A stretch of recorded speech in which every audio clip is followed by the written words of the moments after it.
এই জায়গাটা থেকেও খুব সুন্দর লাগছে। দেখো জাস্ট কি সুন্দর, এখানে বসে গল্পও করতে পারো।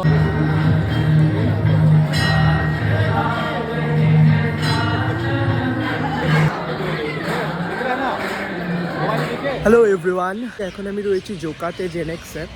আর আমি এই যে সুন্দরভাবে এরকম রেডি হয়ে এখন আমি বেরিয়ে পড়েছি জোকার স্বামী নারায়ণী টেম্পলে যাব বলে। এবং আজকে নিয়ে আমার 3rd টাইম হতে চলেছে। এবং হ্যাঁ, তোমাদেরকে সবার আগে উইশ করে দিই শুভ পয়লা বৈশাখ, শুভ নববর্ষ। যদিও ভিডিওটাতে তোমরা বেশ কয়েকদিন পরে দেখছো পয়লা বৈশাখ, ওখানে আই গেস ভিড় হবে আশা করছি। এসে দাঁড়িয়েছি বাস ধরার জন্য। আর ওপরে যে রাস্তাটা দেখতে পাচ্ছ এটা বেসিক্যালি মেট্রোর লাইন জোকা টু তারাতলার। এখন বাসে উঠে গেছে, এখন বাসে করেই যাচ্ছি। বাজে এখন 6টা 5 আর আমি পৌঁছে গেছি স্বামী নারায়ণী টেম্পলে। আর এখানে ক্রাউডটা কিন্তু অনেক রয়েছে, কারণ যেহেতু আজকে পয়লা বৈশাখ। আর এই যে বাইরে থেকে টেম্পলের দেখাই যাচ্ছে ভেতরটা, ঢুকে পড়েছি এবং সেই আবার একই মতো দেখতেই পাচ্ছ বিশাল ভিড়। এবং এত ক্রাউডের মধ্যে আমার কিন্তু খুব একটা, আমি এত ক্রাউড প্রেমী নই, আমি একটু নিরিবিলি পছন্দ করি। সো বাই দ্য ওয়ে, তোমাদের কেমন লাগে সেটা অবশ্যই জানিও কমেন্ট সেকশনে। মন্দিরের ঠিক পাশে তোমাদেরকে দেখিয়ে দিই, এখানে অনেক সুন্দর গাছপালা রয়েছে এবং নিচে বসার জায়গা রয়েছে, অনেকে বসেছে। এবং মেনলি করছি এই স্টলগুলো দেখানোর জন্যে। এখানে অনেকটাই স্টল রয়েছে এবং গাছের মধ্যে লাইটিং করা রয়েছে। এখানে স্টল রয়েছে এবং এখানে সমস্ত কিছু নিরামিষ এবং কী কী পাওয়া যাবে তোমরা এখানে দেখতেই পাচ্ছ। বাট এখানে আমি বলবো বাইরের থেকে কিন্তু অনেকটাই দাম বেশি। এখানে যেরকম সিঙ্গাড়া পাওয়া যাচ্ছে, এখানে যেরকম চা পাওয়া যাচ্ছে, কফি পাওয়া যাচ্ছে। ঠিক মুখোমুখি টেম্পলের সামনে দাঁড়িয়ে এবং দুটো পাদুকা রাখা রয়েছে, তার মধ্যে একটা ছোট্ট ফোয়ারা টাইপের করা রয়েছে। চারদিকটা তো ভীষণ সুন্দর লাগছে, সন্ধে তো হয়ে আসছে। এবং তোমাদেরকে খুব সুন্দরভাবে মন্দিরটাকে দেখাই যে কত লোকজন হয়েছে পয়লা বৈশাখের দিনে। এবং এইখানে যে তোমরা ছোট ছোট কারুকার্যগুলো দেখতে পাচ্ছ, প্রত্যেকটা ডিজাইন করা, প্রত্যেকটার গায়ে কিন্তু নিখুঁতভাবে নকশা করা রয়েছে চারদিকে। মন্দিরের ওপরে উঠেই আমার প্রথম দর্শন হলো ভোলে বাবা, মা পার্বতী, গণেশ দাদা এবং এখানে রয়েছে রাম ভাইয়া, সীতা ভাবি এবং হনুমানজি। তো দেখেই মনটা জুড়িয়ে গেল। এবং এখানে কিন্তু স্বামী নারায়ণের সন্ধ্যা আরতি শুরু হয়ে গেছে, যেটা দেখে বা শুনে মনটা একদম জুড়িয়ে গেল।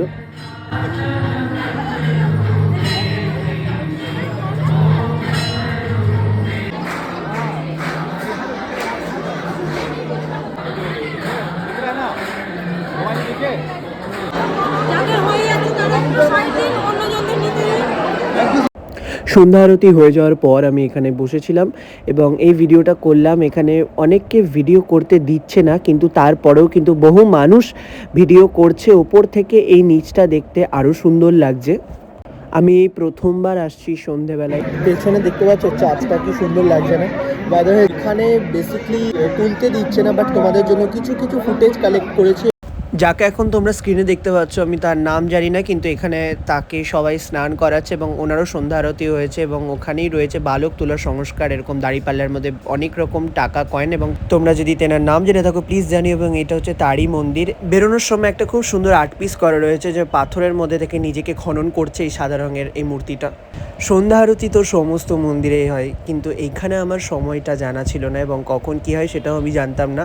বলে দিই যে যাকে তোমরা দেখলে এবং যাকে আমি দেখালাম, যার মাথায় জল ঢালা হচ্ছিল, সেই গুরু দেবতা মন্দিরটা হচ্ছে একদম নিচে রয়েছে। তো তার সন্ধ্যা আরতির সময়টা হচ্ছে 6:30 এবং ওপরে যে স্বামী নারায়ণের যে আসল বড় মূর্তিটা রয়েছে, তো তার কিন্তু মন্দিরটা হচ্ছে ওপরে, সেখানেই 6:45 থেকে কিন্তু সন্ধ্যা আরতিটা শুরু হয়। সোনার মূর্তির ওপর জল ঢালতে চাইলে কিন্তু তোমাদেরকে 100 টাকা দিয়ে টিকিট কাটতে হবে। এখানে মন্দিরের এত সুন্দর কাজ, এত নিখুঁত কাজ যে তোমরা, আমি তো মাস্ট বি রেকমেন্ড করবো যে প্লিজ একবার হলেও ঘুরে যেও স্বামী নারায়ণী টেম্পলে। এর আগে যতবার এসেছি আমি সকালবেলা এসেছি, একবার দুপুরবেলা এসেছি, কিন্তু এই প্রথমবার আমি সন্ধেবেলা এলাম এবং এখন বাজে 7:30। এবং সন্ধেবেলার স্বাদটা কিন্তু একদমই আলাদা, মানে মন শান্তিতে ভরে যাবে যখন সন্ধ্যাবেলায় সন্ধ্যা আরতিটা হলো সেই সময়। মন্দিরের পাশেই রয়েছে বইয়ের দোকান, গিফট সেন্টার, এখানে মেডিসিনও পাওয়া যায়, নানান ধরনের জামা কাপড়ও রয়েছে। এখানে কিছু সিংহাসন রয়েছে ঠাকুরের। তার পাশাপাশি এখানে দেখতেই পাবে তোমরা যে মূর্তি রয়েছে কিছু, এবং এখানে যে বড় মূর্তিটা রয়েছে গোল্ডেন কালার, সেটার দাম কিনা 16,000। দেখতেই পাচ্ছ এই মূর্তিটাই কিন্তু তখন নিচে পুজো করা হচ্ছিল, সন্ধ্যা আরতি হলো, এই মূর্তিটার ওপরেই কিন্তু জল ডালা হয়। ভেতরে সোনার মূর্তিটাই কিন্তু রয়েছে। প্রেমভাতি স্বামীনারায়ণ ভেজিটেরিয়ান রেস্টুরেন্ট বা হোটেল বলতে পারো, এখানে সমস্ত কিছুই ভেজ পাওয়া যায় এবং অনেক ভিড় দেখতে পাচ্ছ যে কত লম্বা লম্বা লাইনে সাইনবোর্ডটা টাঙানো রয়েছে। এখানে তোমরা দেখে অর্ডার দিতে পারো এবং ওখানে অনেক বসার সিটিং অ্যারেঞ্জমেন্ট রয়েছে এবং এখানে 1 2 3 4 5 6 7 8 এখানে অনেকগুলো কাউন্টার রয়েছে এবং এখানে 200-300 জনের মতন একসঙ্গে বসে খেতে পারে।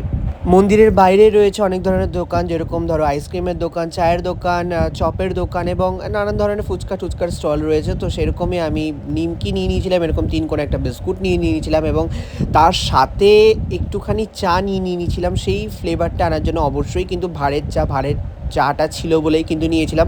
এবার আমি খেয়ে দিয়ে আবার চলে যাব জেনেক্সে। মন্দিরের একটা জিনিস আমার খুবই বেমানান লেগেছে, কারণ আমরা যখনই যেই মন্দিরে যাই না কেন, সেই মন্দির থেকে আরাধনার পর পুজোর পর কিন্তু সকল ভক্তবৃন্দকে প্রসাদ দেওয়া হয়, বাট এখানে কিন্তু নিয়মটা একদমই আলাদা। তোমাদেরকে কিন্তু প্রসাদ এখানে কিনে খেতে হবে, কিনে নিতে হবে এবং প্রত্যেকটা প্যাকেটের দাম কিন্তু এখানে রাখা হয়েছে 100 টাকা। মানে বুঝতেই পারছো যে পুরোটাই ব্যবসা করে দিয়েছে এখানে, যে 100 টাকা করে দিলে তবেই তুমি কিনা প্রসাদের বক্স পাবে, যেটা কিনা আমার কাছে খুবই বাজে লেগেছে নিয়মটা। এর ভিত্তিতে তোমাদের কি মতামত আমার ভিডিওর নিচে কিন্তু কমেন্টে তোমরা প্রকাশ করতে পারো তোমাদের মতামত। যদি কিছু ভালো লেগে থাকে ভিডিও দেখো like comment share and subscribe to our channel. দেখা হচ্ছে তোমাদের সাথে খুব শীঘ্রই নেক্সট ভিডিওতে। বাই।